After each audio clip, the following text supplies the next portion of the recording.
Hey, what's up guys, TheCampingRusher here. We got the big Iron Man update yesterday, the new Marvel LTM. I've got gameplay going in the background. I've enjoyed every game. We're going to talk about Day of Doom here in just a second, but there's a lot of problems with this update. 3 different versions of bad news, honestly. The aim assist, there's been an update to aim assist. That one's kind of in the air, and we need to get your thoughts on it. But let's start with Day of Doom. I've got the LTM trailer in the background just to show off kind of some cool content that the Epic team made. What do you think of this mode? I liked it. I was also on the winning team every time, so I didn't really have a chance to get stomped, and I was thankful for that. But some games have felt uneven. I feel like being on the Doom team is more powerful, even though the one hero game I did get, we ended up kicking butt in that one as well. Playing as Doom is a blast. That was the first time I got to use the Doom armor. This feature is not going to come and go without me, and I'm sure most of you not getting a chance to use it. If you capture the artifact, at least the first one, I got to rock as Doom,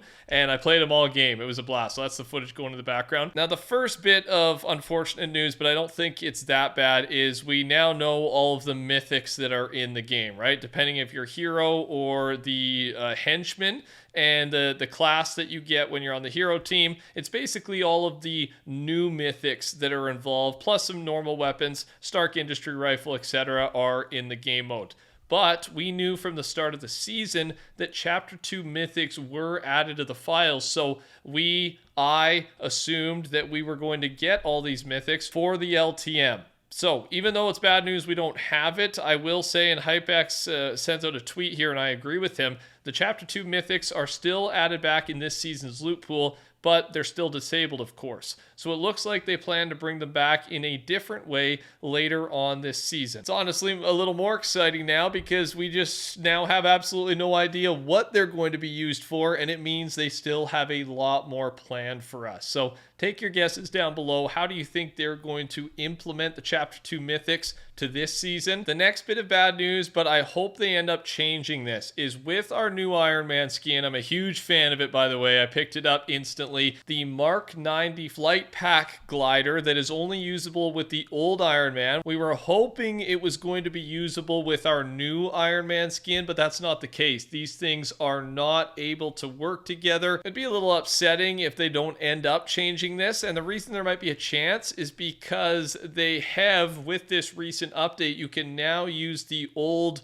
Doom glider, the one from Chapter 2, with the new Doom skin here in Chapter 5. So they did just make an adjustment very similar to the Iron Man situation we have going on with the glider right now. So yes, be patient. It may still happen, but at this point, the old glider and the new skin for Iron Man just don't work. Now, if you've been playing more pubs rather than the LTM, just to remind you how this works and to give you a look at the map here, these are all 6 Stark Mobile Armory locations. These things will spawn in-game, and they have a random chance to be Iron Man themed or War Machine themed. And based on which theme it is, once you claim the Armory, you get the full loot pack of either War Machine or Iron Man based on, again, the theme of the Armory. Okay, so that's how this thing works. The last bit of unfortunate news, and this one is the most upsetting to me, and that is the Stark rifle. I was looking forward to this weapon so much, and I was playing in the new LTM, and I was giving it a shot, obviously.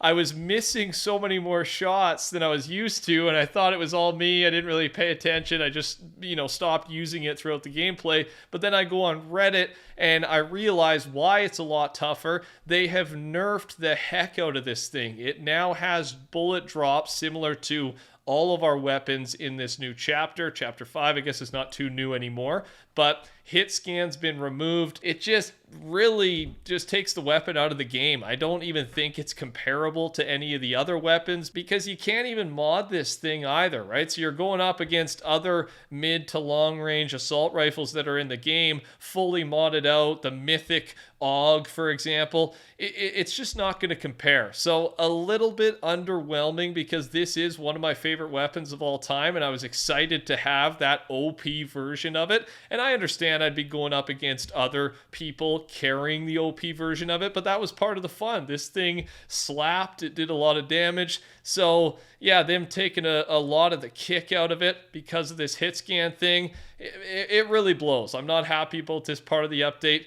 There is a lot of good stuff here. I am a big fan of the LTM, etc. I don't always want to just be hating on the new updates, but pointing out some of the mistakes here. Now, the next one here is the Fortnite aim assist update. And this one is a little weird. I'm not a controller player, so I've been going to the replies to understand it, but it is official. There's this new aim assist update, and Fortnite addresses the 3 pieces they're trying to work on here. Human-like aim assist for controller players on all platforms. It mimics human reaction time to help controller players track moving targets like keyboard and mouse users, and then also it aims to create fair play for all skill levels. So someone asked in the comments, I mean, basically what everyone is wondering, is this more or less aim assist? Like, the wording is confusing.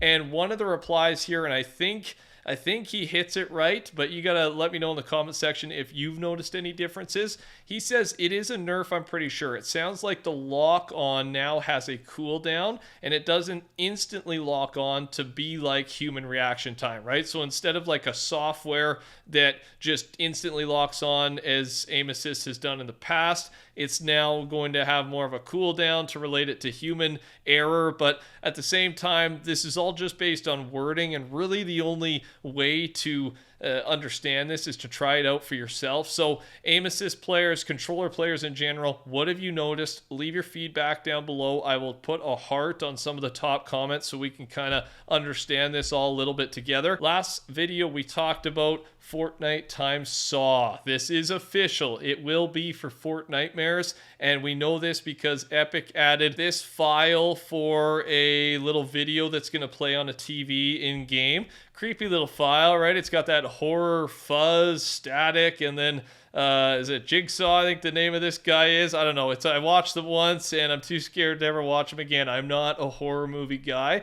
But here is how the Saw collab teaser will look like in game. It's the same thing we saw in the files there, but it is on a little old TV that'll be on the map to hype this up. I think this is going to be a very cool collab, and I think the skin could turn out really nicely. We also talked about in our last video the new Marvel times Fortnite mashup skin, and it's called Ghost Rider. And we saw a loading screen for it, right? Ghost Rider with the Beef Boss head there. And I'm talking about this again because the release date should actually be tonight. When you're watching this video, it'll be later tonight. The full bundle will be 2,200 V-Bucks. The skin alone will be 1,500. And then Mephisto's spatula pickaxe will be 800 V-Bucks. So get your V-Bucks ready if you've got any left, because the last few days, I mean, the entire season's really been a spending spree for me because all the high quality skins, fun skins. We've also got the Felina rank skin, and there's some really good news about this. The skin and the pickaxe will both be earnable for free,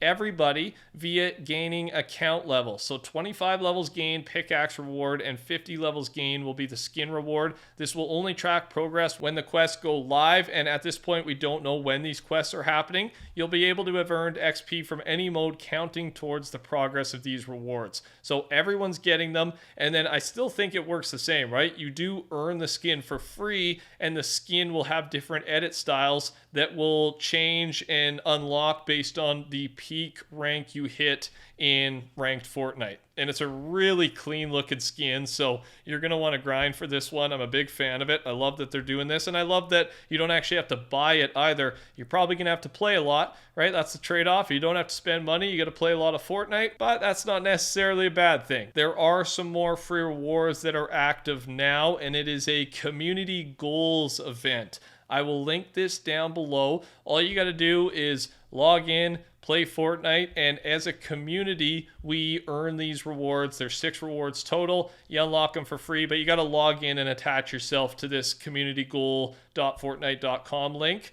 and then you're good to go. That's all I got. Thanks for watching, you guys. Subscribe, code TheCampingRusher, touch that like button. Take care, talk soon. Goodbye.